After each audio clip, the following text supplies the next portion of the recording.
આ business start કરવાનો મારો કોઈ પ્લાન નહોતો, કેમ કે આ બિઝનેસના વિશે મને પહેલાં કોઈ ખબર પણ ન હતી. હું એવું જ વિચારતી હતી કે જેમાં આપણે એક્સપિરિયન્સ લીધો છે, જેની ડિગ્રી આપણે લીધી છે, આપણે એમાં જ કેમ આ કામ કરીએ. પણ ક્યારેક ક્યારેક એવું થતું હોય કે જ્યારે તમારી પર પર્સનલ અને પ્રોફેશનલ બંને વર્કને મેનેજ કરવું હોય છે, ત્યારે તમે કંઈક એવું સોચતા હોવ છો કે તમે તમારી કન્ડિશન, તમારા કમ્ફર્ટ ઝોનમાં રહીને બંને મેનેજ કરી શકો.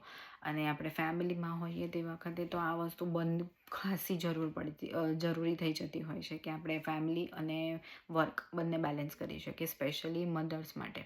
તો મારા માટે એ જ ક્વેશ્ચન હતો અને એટલે આ બિઝનેસને મેં ગો થ્રુ કર્યો, એની ઇન્ફોર્મેશન લીધી અને પછી જ્યારે મેં બિઝનેસ સ્ટાર્ટ કર્યો, અત્યારે હું 3 વર્ષથી કેનેડામાં છું અને આ બિઝનેસ સક્સેસફુલી રન કરી રહી છું.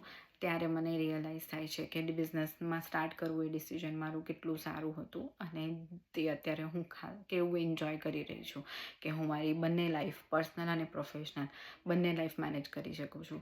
અને એ જ રીતે આ બિઝનેસ એ મારા ટર્મ્સ ઉપર વર્ક કરે છે અને મારે કોઈના નીચે વર્ક કરવાની જરૂર નથી પડતી. મારી ઇન્કમ પણ ચાલુ છે, મારો બિઝનેસ પણ ચાલુ છે અને મારું કરિયર બ્રેક પણ નથી થયું. સો એના માટે હું ઘણી હેપી છું. જો તમે પણ બિંગ અ મધર આ સિચ્યુએશન ફેસ કરતા હોય અને મને રિલેટ કરતા હોય તો મને જણાવી શકો છો.